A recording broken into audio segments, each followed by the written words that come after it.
네, 우리는 지난 2주간에 걸쳐서 마태복음 7장 13절과 14절의 말씀을 같이 상고하며 은혜를 나눴습니다. 이 본문 속에서 예수님은 말씀합니다. 너희는 좁은 문으로 들어가라. 그리고 그 문과 연결된 좁은 길을 걸어가라 라고 말씀하셨습니다. 그래야만 생명으로 천국으로 들어갈 수 있다고 말씀하셨습니다.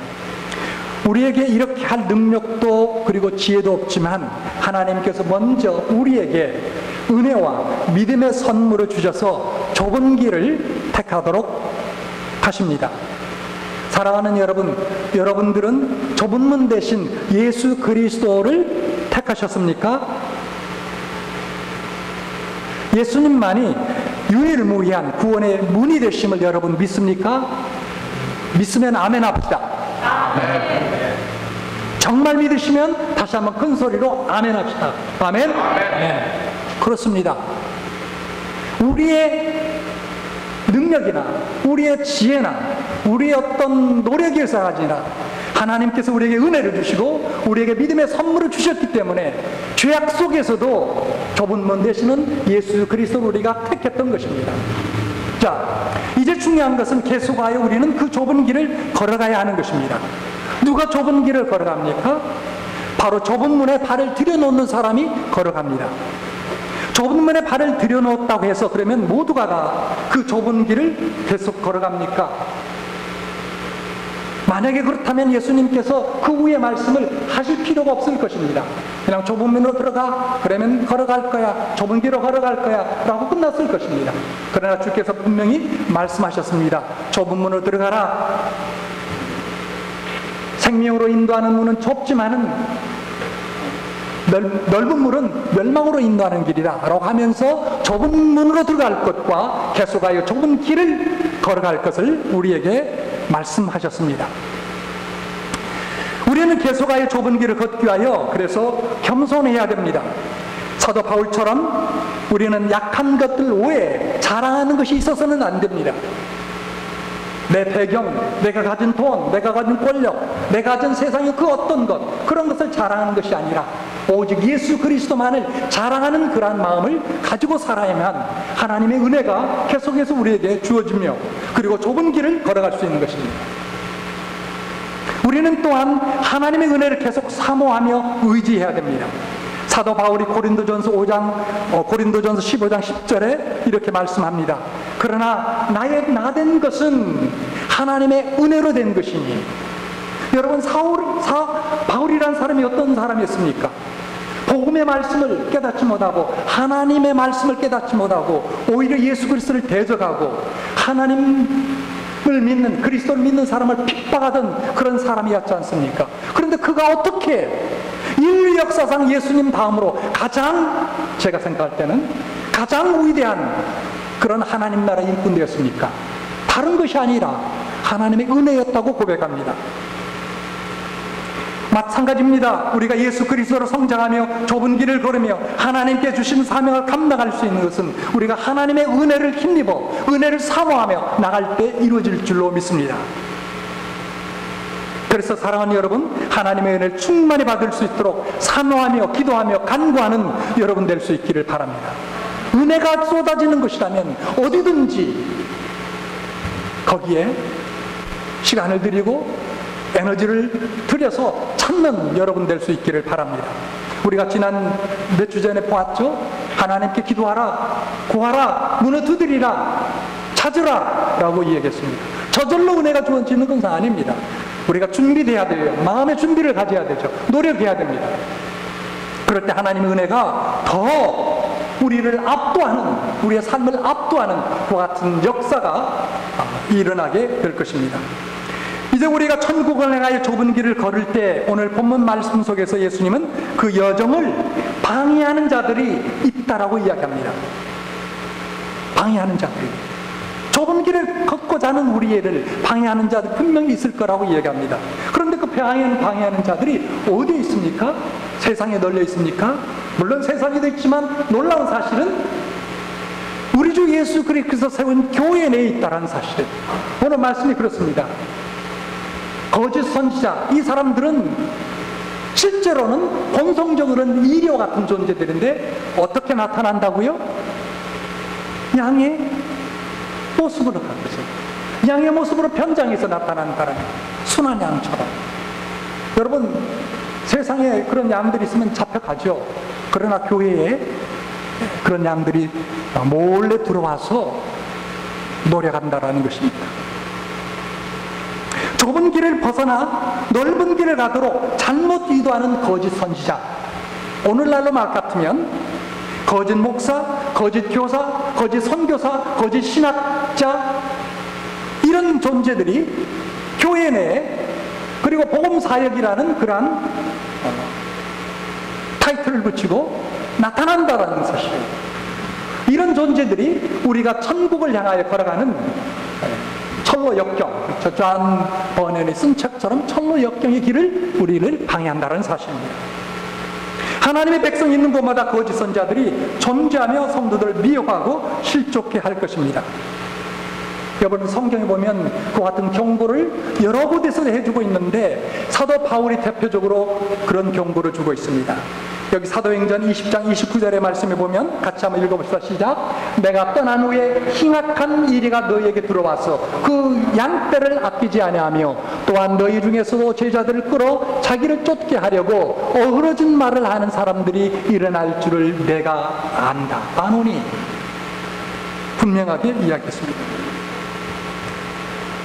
사도 바울은 자기가 개척했던 그 예배소 교회, 그 교회를 다시 방문하면서 그리고 장로들을 불러 모아가지고 이 말을 준 것입니다. 예수님도 재림의 때가 되면, 특별히 재림의 때가 가까우면 가까울수록 더욱 거짓 선자들이 많이 나타날 것을 말씀하셨습니다. 마태복음 24장 3절 4절의 말씀에 보면 이렇게 주께서 말씀하셨습니다. 예수께서 감람산 위에 앉으셨을 때 제자들이 정령이 와서 가로되 우리에게 이르소서 어느 때에 이런 일이 있겠사오며, 다시 말해서 주의 재림이 어느 때 있어서 우리가 고통 가운데 있겠습니까? 이 말이죠. 주의 임하심과 세상 끝에는 무슨 징조가 있사오리까? 예수께서 대답하여 가라사대 너희가 사람의 미혹을 받지 않도록 주의하라. 많은 사람이, 여기서 보세요, 사람의 미혹을 받지 않도록 주의하라. 그 다음에 주께서 이렇게 이야기합니다. 많은 사람이 내 이름으로 와서 나는 그리스도라 하여 많은 사람을 미혹해 하리라. 나는 그리스도라 라고 하면서 미혹해 한다라는 거죠. 누구를요? 세상에 있는 불신자들은 no way, 그게 아니라 믿고자 하는 사람들, 그리고 이미 심지어 믿었던 사람들까지도 미혹해 한다라는 그런 말씀입니다. 여러분, 우리 주위에 얼마나 많은 이단 종교 사이비 교단들이 있습니까? 기독교 진리를 포장해서 우리 앞에 메시지를 가져오지만 그 메시지 안을 꿰뚫어 보면 복음이 없습니다. 십자가가 없습니다. 예수 그리스도의 죽으심과 부활이 없습니다. 예수 그리스도의 신성이 강조되지 않습니다. 삼위일체 하나님이 언급되지 않습니다. 그런 메시지 때문에 거기에는 진리가 없는 것이요, 진리가 없는 곳에는 생명이 없습니다. 예수님은 저들을 일이라고 말씀하시면서 우리는 양과 같다고 이야기합니다. 여러분, 양과 이리가 마주치면 어떻게 됩니까? 100% 잡아먹히죠. 100% 잡아먹힙니다. 양은 너무나 약합니다. 금방 미혹될 수 있는 양들에게 주님께서는 오늘 본문의 말씀에서 삼가하라, 조심하라. 누구를요? 거짓 선자. 여러분, 지금까지 신앙생활을 오면서 거짓 선자들을 조심해야 될 것을 얼마만큼 경계하며 지금까지 오셨습니까?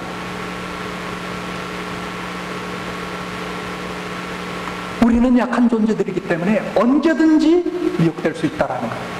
너무나 자긍하지 말라는 것입니다. 너무나 자신을 과신하지 말라는 것입니다. 자기를 믿지 말라는 것입니다. 왜요? 거짓 선자들은 양의 모습을 가지고 나뿐만 아니라 그 누구든지 미혹하려고 달려들기 때문입니다. 여러분, 이단이나 혹은 사이비 종교 사람들이 그럴듯한 말과 혹은 이적과 기적을, 큰 건 아니고요. 조그마한 이적과 기적을 이렇게 행하면 얼마나 많은 사람이 그 조그마한 가지고도 거기에 빠져들어갑니까? 얼마 전에 여러분 들으실지 모르지만 어떤 목회자가 그래요. 뭐 자기가 기도하면 이빨이 뭐 금이빨이 된다나요? 그러면서 막 거기 또 막 쫓아가더라고요. 같은 희한한 일들이 많이 벌어지는데 그 희한한 일을 기적이라고 하고 성령의 역사라고 알고 맹신하며 따라간다. 굉장히 위험스러운 일입니다. 주님께서 재림하시기 바로 전에 사탄은 어떻게 하신 줄 아십니까? 성경의 기록에 볼 것 같으면 맞아 죽게 되는데요, 거의 죽었습니다. 그래 살아나요. 그것을 보면서 전 세계적으로 이야, 이와 같은 놀라운 일이 어떻게 일어날 수 있느냐라고 하면서 사탄 마귀를 따르게 되는 거예요. 적그리스도를 따르게 되는 거예요. 여러분, 사탄 마귀가 적그리스도를 가지고 통해서 예수 그리스도의 그 가장 놀라운 일을 모방하는 것입니다. 예수 그리스도가 십자가에 죽으셨죠? 무덤에서 부활했죠? 같은 카피를 하는 거예요. 그러면서 어떻게 합니까? 수많은 사람들을 미혹하게 된다라는 거예요. 요한계시록 13장 3절 같이 읽어봅시다. 시작. 그의 머리 하나가 상하게 죽게 된 것 같더니 그 죽게 되었던 상처가 나음에 온 땅이 이상 여겨 짐승을 따르고, 이 적그리스도, 짐승 적그리스도죠, 따르게 된다라는 거예요. 누가? 온 세상이, 다시 말해서 이 지구상에 있는 수많은 사람들이 따른다라는 거예요. 여기 따르는 사람들 가운데는 불신자들뿐만 아니라 믿는 사람들도 적지 않게 아마 있을 것입니다. 여러분, 쉽게 미혹을 받을 수 있는 우리는 쉽게 미혹을 받을 수 있는 그러한 연약한 양들, 연약함이 있기 때문에 주님께서는 이 말씀을 통해서 우리는 삼가라, 조심하라. Watch out for the false prophet. 거짓 선자들을 조심하라 라고 이야기하는 것입니다. 자, 그렇다면 여러분, 거짓 선자들을 어떻게 우리가 분별하고 삼가할 것인가? 크게 두 가지로 생각할 수 있습니다. 하나는 그들의 가르침입니다. 또 하나는 그들의 인격입니다. 이 두 가지가 중요한 척도입니다. 중요한 시금석입니다. 그들의 가르침을 통해서 우리는 분별합니다. 세 가지가 있습니다. 그들의 가르침을 가지고서 우리가 분별해야 될 세 가지가 있는데, 첫째는 오직 예수 그리스도를 통한 구원을 가르치고 있는가라는 사실입니다. 오직 예수 그리스도, 그분을 통해서만 구원을 받을 수 있다고 가르치는가? 이것이 중요한 테스트입니다. 여러분 잘 아시죠? 사도행전 4장 12절 말씀. 다른 이에서는 구원을 얻을 수 없나니 천하 인간에게 구원을 얻을 만한 다른 이름을 우리에게 주신 일이 없음이라 했다. 여러분, 구원은 누구를 통해서 옵니까? 예수 그리스도. 근데 예수 그리스도 말고 또 다른 존재를 통해서 올 수 있다고 여러분 믿습니까? 결코 성경은 그것을 말씀하고 있지 않습니다. 오직 그리스도, Christ alone, 그리스도만을 통해서 온다라고 이야기합니다. 요한복음 14장 17절 말씀, 예수께서 가라사대 내가 곧 길이요 진리요 생명이니 나로 말미암은 자고는 아버지께로 올 자가 없느니라 라고 분명하게 말씀하셨습니다. 이 분명한 말씀들이 이렇게 있음에도 불구하고 여러분, 요즘 교회들이 어떻게 흘러갑니까? 다원주의적으로 흘러갑니다. 기독교 말고, 다시 말해서 예수 그리스도 말고 다른 종교에도 구원이 있을 수 있다, 저들과도 대화해야 된다라고 그렇게 주장할 뿐만 아니라 그렇게 말하는 사람들이 여기저기에서 나오게 됩니다. 이미 나와 있습니다. 사랑하는 여러분, 우리의 어떤 세뇌과 종교심으로 우리의 구원을 이룰 수 없고 예수 그리스도의 어떤 사람으로도 구원을 얻을 수 없습니다. 이것을 벗어나서 가르치는 사람이라면 그것은 참 선지자, 참 지도자가 아닙니다. 참 목사도 아니요 참 신학자도 아닙니다. 박사학위가 몇 개 있었는지 모르지만 신학 박사 아닙니다. 참 신학 박사 아닙니다. 여러분, 오직 하나님의 방식으로만 구원이 주어지는 것인데, 하나님의 방식은 당신의 아들 예수 그리스도를 통해서 우리를 구원하시는 것입니다. 이 하나님의 방식을 퇴색시키거나 감소시키거나 타협하는 것, 그것은 예수의 복음이 아니며 그것을 주장하는 그 노력을 하는 사람들은 바로 거짓 선지자들의 행위요 가르침이라는 사실을 우리가 꼭 기억해야 합니다. 첫째 중요한 가르침의 테스트, 우리의 구원을 위해서 오직 예수 그리스도만을 말씀하고 있는가, 이게 첫 번째 단계입니다. 여러분, 신약성경 27권 가운데 바로 이 중요한 가르침을 전적으로 가르치기 위해서 쓰여진 서신서가 뭡니까? 바로 여러분들이 지금 배우고 있는 갈라디아서예요. 우리 예배 끝나고 나서 공부하지 않습니까? 갈라디아서. 갈라디아서 볼 것 같으면 그 당시에 초대교회 1세기죠. 예수 말고, 예수 믿는 것도 좋지만 예수 말고 유대교의 전통을 따라야 된다. 다시 말해서 율법도 지켜야 되고 할례도 받아야 우리가 정말 하나님의 백성 될 수 있다라는 그러한 그릇된 선지자들, 선생들, 교사들이 많이 나왔다는 것이에요. 이것을 바로잡기 위해서 쓰여진 말씀이 바로 갈라디아서입니다.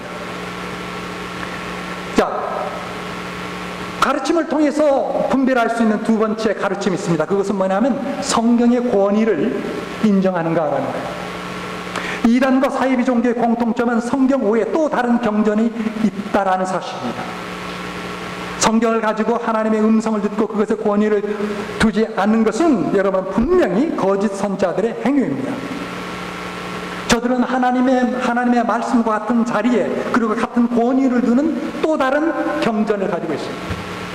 이것을 통해서 우리는 거짓 선지자들을 분별하게 됩니다.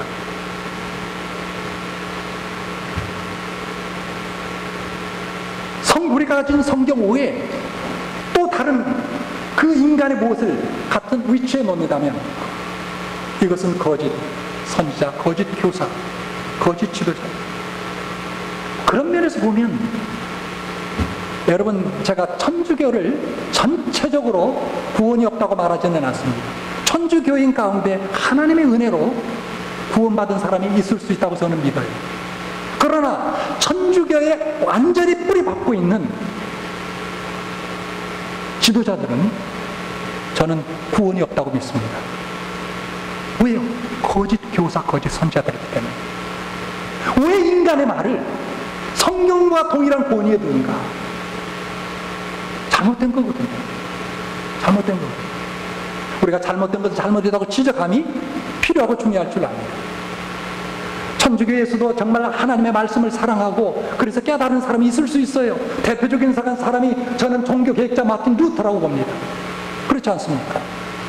그런 사람이 있을 수 있어요. 그러나 놀랍게도요, 많은 오늘 소위 말해서 기독교를 믿고 있다고 하는 그런 사람들 속에 양의 모습을 가지고 있는 이리들이 있다는 사실을 우리는 기억해야 됩니다. 여러분, 성경의 마지막 책, 마지막 장, 마지막 절의 가르침이 무엇인 줄 아십니까? 요한계시록 22장 18절 19절 말씀.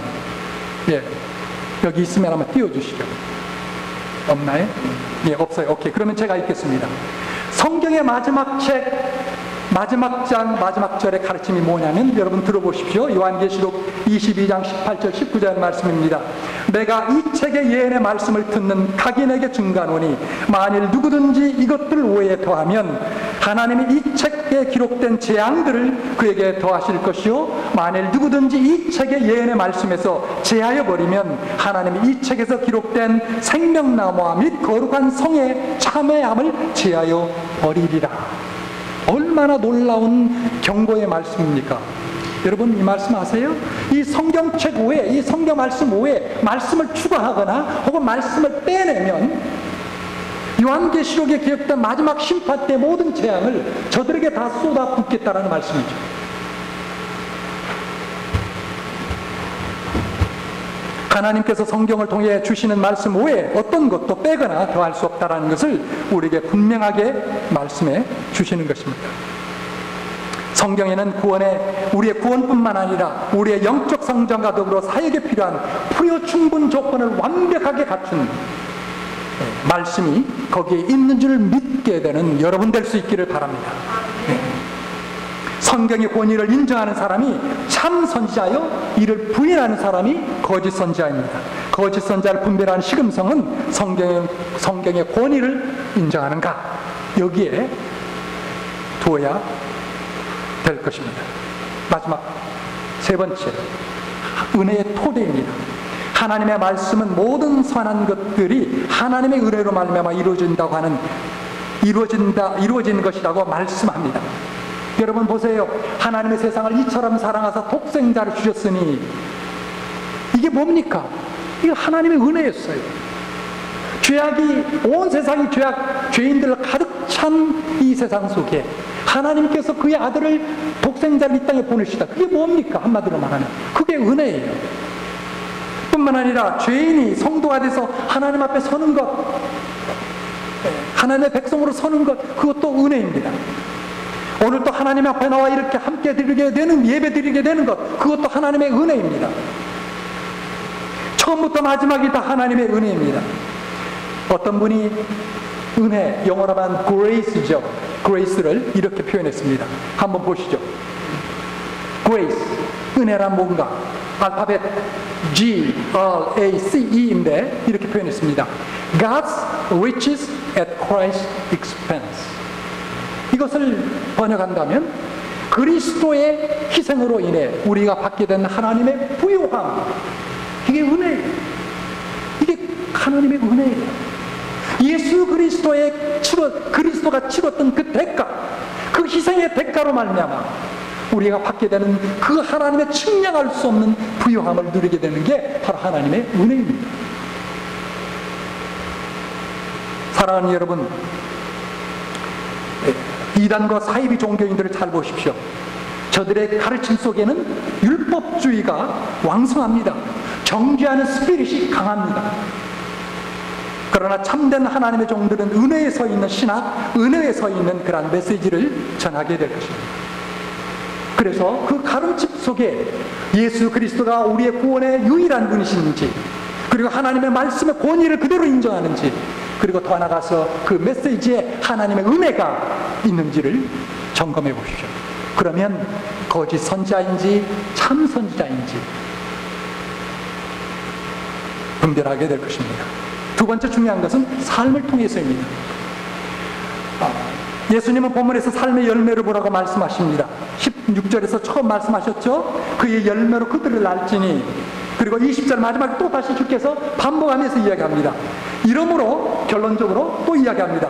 이러므로 그의 열매로 그들을 알리라. 자, 그러면 참 선지자인지, 다시 말해서 참 교회 지도자인지 아닌지 뭘 알 수 있느냐? 참 교회 목사인지, 참 선교사인지, 참 신학자인지 뭘 통해서 알 수 있느냐? 첫째, 중요한 것은 그리스도를 높이면 자기 자신이 아니라 그리스도를 높이면 참 선지자입니다. 예수 그리스도 다음으로 이 세상에서 하나님 나라에 가장 큰 공을 세운 사람 누구일까요? 제가 조금 전에 이미 힌트를 드렸죠. 저는 사도 바울이라고 믿는데 사실상 그런 것 같습니다. 자, 사도 바울은요, 자기 자신을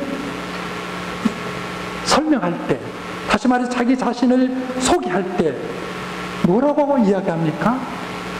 여러분, 신약성경, 특별히 서신서를 보게 하시면 그가 쓴 대부분의 서신서 1절 혹은 2절에 뭐라고 소개하냐면 대부분 다 예수 그리스도의 종 나 사울은, 그렇게 시작합니다. 예수 그리스도의 종 나 사울은.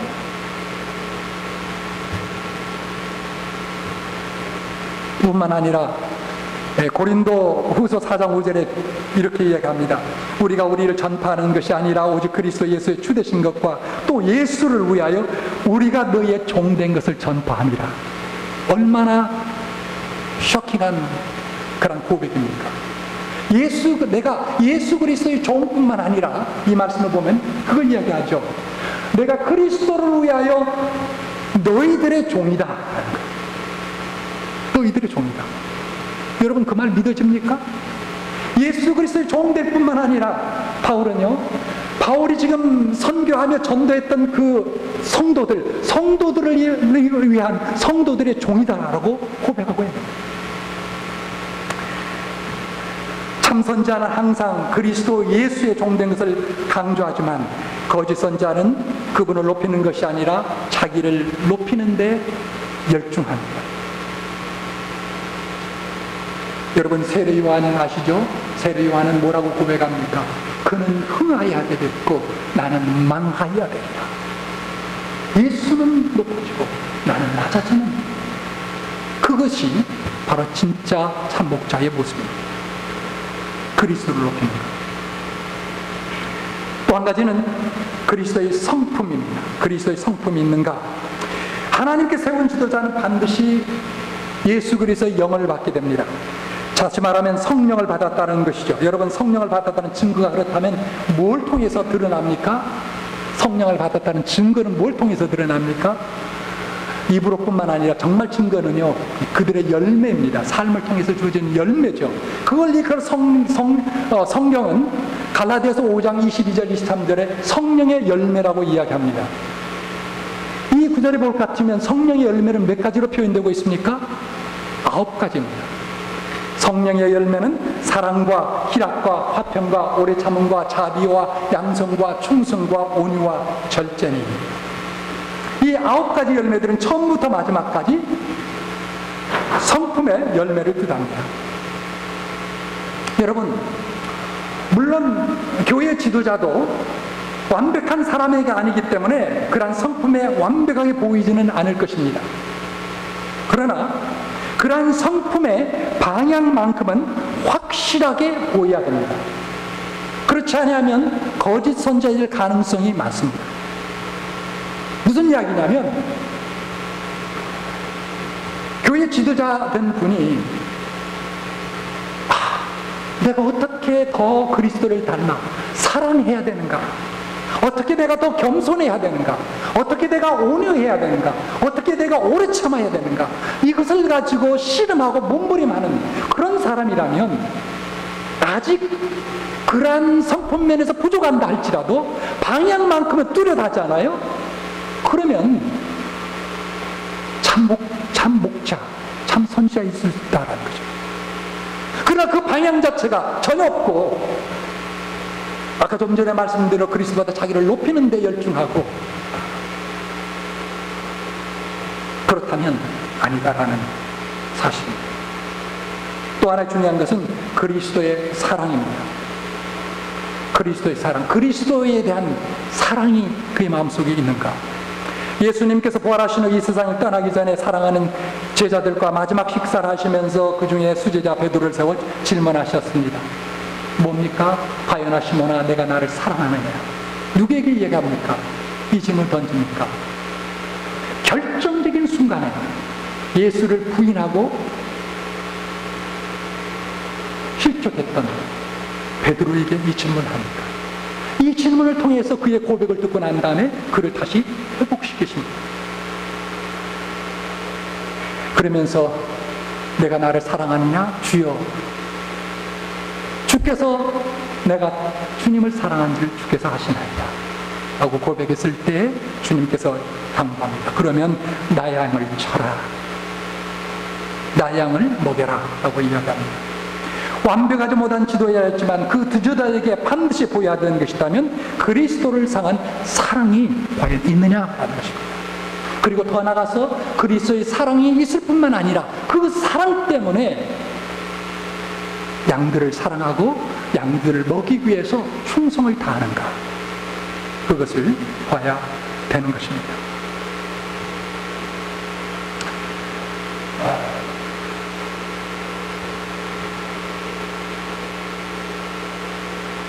여러분, 하나님께서 이 말씀을 주셨을 때 의도가 어디에 있겠습니까? 우리가 교회 생활하면서 두 눈을 부릅뜨고 이거 어디에 적그리스도가 있나, 어디에 거짓 선지자가 막 살피는 그것을 원하셨을까요? 물론 때로는 그러한 때도 있을 것입니다. 예를 들어서 1992년도 한국에 무슨 일이 있었습니까? 미국까지 막 그 영향이 파급됐죠. 여러분, 1992년도 다미 선교라는 게 있었죠. 그래서 시간을 딱 정해놓고 이제 주님이 재림하신다. 그러니까 어떻게 합니까? 다 모여라. 다 모는데 재산 다 팔아서 모여라 라고 하면서 엄청난 사회적 소요를 일으키지 않습니까? 많은 사람이, 적지 않은 사람이 나중에 그 일이 틀린 것을 알고 자살하는 그러한 경우도 여러 경우가 있었습니다. 여러분, 그와 같은 어떤 사람이 나타나서 갑자기 대중의 인기를 끌고 그러면 우리가 주목해 봐야 되죠. 저 그리스도인가 아닌가? 이게 참 선지자인가 거짓 선지자인가 우리가 조심히 봐야 되죠. 그러나 하나님께서 이 말씀을 주셨을 때 정말 중요한 것은 여러분, 우리가 바른 그런 마음을 갖고 살아야 된다는 것을 뜻합니다. 다시 말하면 제가 이렇게 비유를 들 수 있겠습니다. 미국에 보면 시크릿 서비스가 있는데 이들이 담당하는 일 중에 하나는 위조 화폐를 분별하는 것입니다. 그런데 위조 화폐를 어떻게 분별합니까? 가짜 돈 계속 보여주면서 교육을 시킵니까? 그것이 아니라 진짜 화폐의 전문성을 쌓을 때 쌓도록 훈련한다라. 그러면 어떤 위조 화폐를 가졌다 할지라도 그것을 금방 분별하게 된다는 것이죠. 사랑하는 여러분, 특별한 경우에 우리가 거짓 선자를 분별하는 데 주의해야 되겠지만 평소 우리는 뭘 해야 되는가? 첫째, 중요한 것이 있습니다. 말씀으로 무장해야 됩니다. 말씀으로 무장하면, 말씀의 전문성을 가지면 우리는 금방 거짓 선자들을 분별해내게 됩니다. 또 하나 중요한 것은 성령의 충만함을 깊이 사모하십시오.